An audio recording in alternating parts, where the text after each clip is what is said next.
സംസ്ഥാനത്ത് ഒരു MLA പോലുമില്ലാത്ത പാർട്ടി 60,000 അനധികൃത വോട്ടുകൾ ചേർത്തിട്ടുണ്ടെങ്കിൽ LDFും UDFും എന്തു നോക്കിയിരിക്കുകയായിരുന്നു എന്ന് BJP മുൻ സംസ്ഥാന പ്രസിഡന്റ് K. സുരേന്ദ്രൻ. ഇതുപോലും കണ്ടുപിടിക്കാനായില്ലെങ്കിൽ കെട്ടിത്തൂങ്ങി ചാകുന്നതാണ് നല്ലതെന്നും സുരേന്ദ്രൻ പറഞ്ഞു.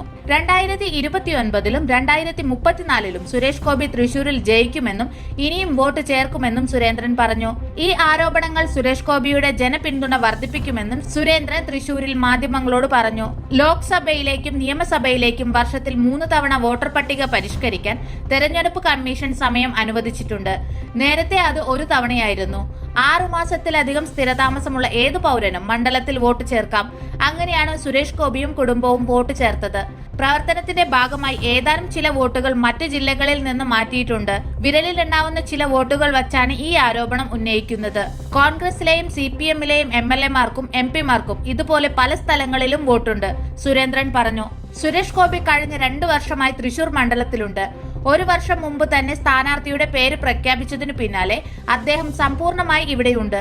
അതിന്റെ ഭാഗമായി സുരേഷ് ഗോപിയും കുടുംബാംഗങ്ങളും വീട് വാടകയ്ക്കെടുത്ത് താമസിച്ചു. സുരേഷ് ഗോപി തലകുത്തി മറിഞ്ഞാലും ജയിക്കില്ലെന്നായിരുന്നു LDFും UDFും പറഞ്ഞത്. 75,000 വോട്ടിന്റെ ഭൂരിപക്ഷത്തിനാണ് സുരേഷ് ഗോപി ജയിച്ചത്. കേരളത്തിലെ ഒരു മന്ത്രി പറഞ്ഞത് സുരേഷ് ഗോപി 60,000 കള്ളവോട്ട് ചേർത്തെന്നാണ്. അതുകൊണ്ട് രാജിവെക്കണം, തൃശൂരിൽ ഉപതെരഞ്ഞെടുപ്പ് വേണം എന്നാണ് LDF UDF നേതാക്കളോട് പറയാനുള്ളത്. 60,000 വോട്ട് ഒരു MLA പോലുമില്ലാത്ത പാർട്ടി അനധികൃതമായി ചേർക്കുമ്പോൾ നിങ്ങൾ എന്തു നോക്കിക്കൊണ്ടിരിക്കുകയായിരുന്നു? നിങ്ങളൊക്കെ പോയി തൂങ്ങി ചാകുന്നതാണ് നല്ലത്. കേരളത്തിലെ ഏറ്റവും വലിയ പാർട്ടിയെന്ന് അവകാശപ്പെടുന്ന CPMും ഏറ്റവും ജനപിന്തുണയുണ്ടെന്ന് പറയുന്ന UDFും പറയുമ്പോൾ അവർക്ക് കെട്ടിത്തൂങ്ങി ചാകുന്നതാണ് നല്ലത്. തെരഞ്ഞെടുപ്പ് പ്രക്രിയയുടെ ഭാഗമായി ഇവിടെ BLO ഉണ്ടായിരുന്നു. എല്ലാ ഉദ്യോഗസ്ഥരും സർക്കാരിന്റെ ആളുകളായിരുന്നു.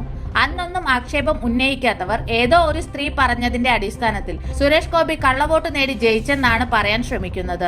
തെരഞ്ഞെടുപ്പ് സംബന്ധിച്ച് പരാതിയുണ്ടെങ്കിൽ ചലഞ്ച് ചെയ്യേണ്ടത് സ്ഥാനാർത്ഥികളാണ്. 89 വോട്ടിന് തോറ്റ സ്ഥാനാർത്ഥിയാണ് ഞാൻ. അന്ന് 6,000 കള്ളവോട്ടുകൾ എനിക്കെതിരെ നടന്നിട്ടുണ്ട്. ഞാൻ ബഹളമുണ്ടാക്കാതെ നേരെ കോടതിയെ സമീപിക്കുകയായിരുന്നു ചെയ്തത്. 80 കള്ളവോട്ടുകൾ പ്രൂവ് ചെയ്തു.